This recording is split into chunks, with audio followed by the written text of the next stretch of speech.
I want to dive into communication and relationship building. Okay. Because in a previous conversation, we talked about how important that is to your work of doing this integration, of running this integration office, making sure everyone understands what's going on.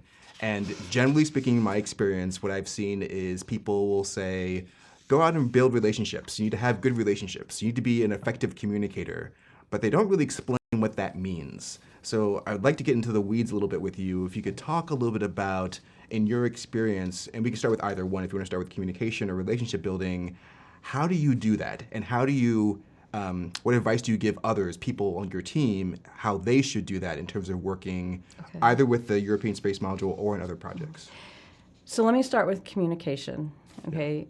To me, especially being in the integration office, it's probably the most critical skill set that you have to have. And it's not just talking, right? It's written and oral communication that you have to have. Yeah.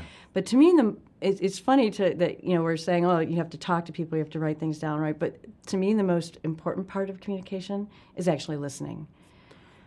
So let me give you some examples. You have to learn what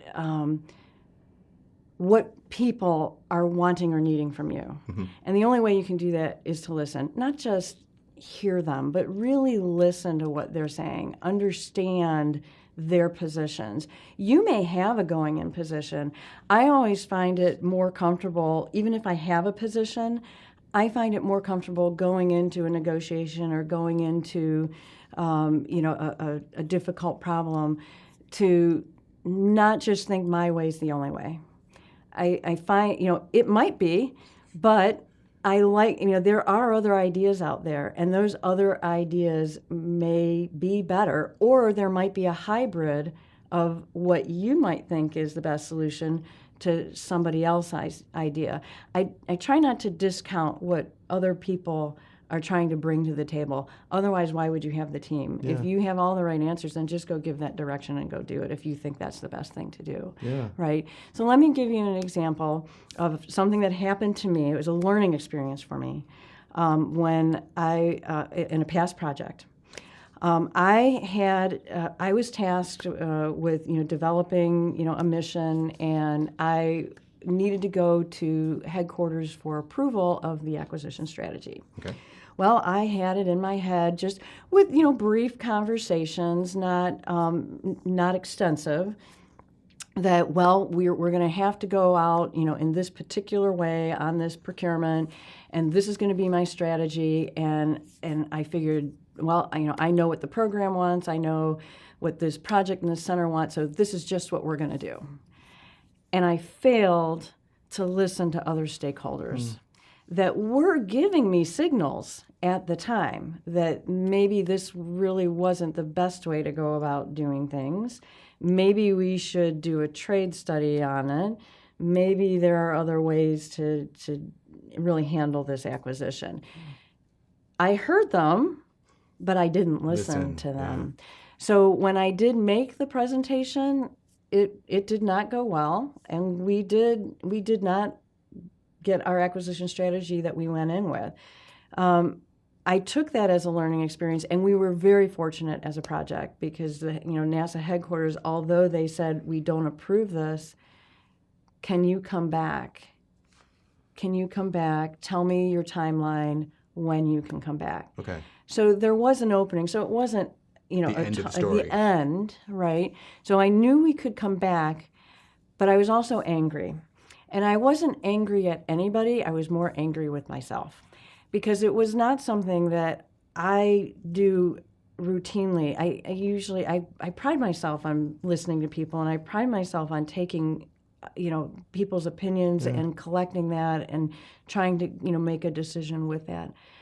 And instead, I think I listened to one group as opposed to listening to many others and then trying to convince the one group. Mm-hmm. And in the end, I went back, I regrouped, I went to all my stakeholders, interviewed all my stakeholders, really truly listened, gathered all the data, and I actually changed the strategy. And the best thing that you can do as a program or project manager, in my opinion, is when you do make a mistake, we're human, right? People do make mistakes. Fess up. Don't try to hide it. Yeah. Don't try to make an excuse, because there is no excuse. You made a mistake. Fess up. Yeah. So my very first statement in that big review, and let me tell you, I was very nervous because I didn't know how it was going to go. Yeah. And no one knew how it was going to go. There was no insight with it. But what I did know is that I had addressed every single stakeholder in the room. That I did know. Okay. I still didn't know how it would be voted, but I knew that I had addressed them all.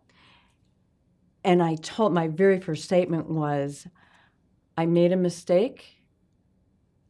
I heard you, and I'm going to tell you my story and why I've changed my mind. Oh, that's great. So you get it out on the table as opposed to trying to shuffle it under. Yeah, I want to amplify a couple of things in that story that I think are really helpful for people to hear. One, it sounds like a big lesson learned for you is to maintain your open mind. That you were sort of operating out of type in this one example, but typically you would be open-minded about what is the solution to the problem. Maybe you have it, but maybe you don't. And the second thing I want to amplify is the importance of data in making a decision. Like the buck stopped with you. Yes, it did. You're the decision maker. Yes, I was. And a huge part of that job is to get good data. And it sounds like you admit, in hindsight, you realize you were only getting data from one set of stakeholders, not all of your stakeholders. Yeah. So in order to have good decisions go out, you need good data coming in. You do. Would you agree that that was true in this case? Yeah, I do agree that that was true in that case. And you're right. As the project manager, and every project manager should know this, the buck stops with you. Yeah. And you take responsibility for that and accountability.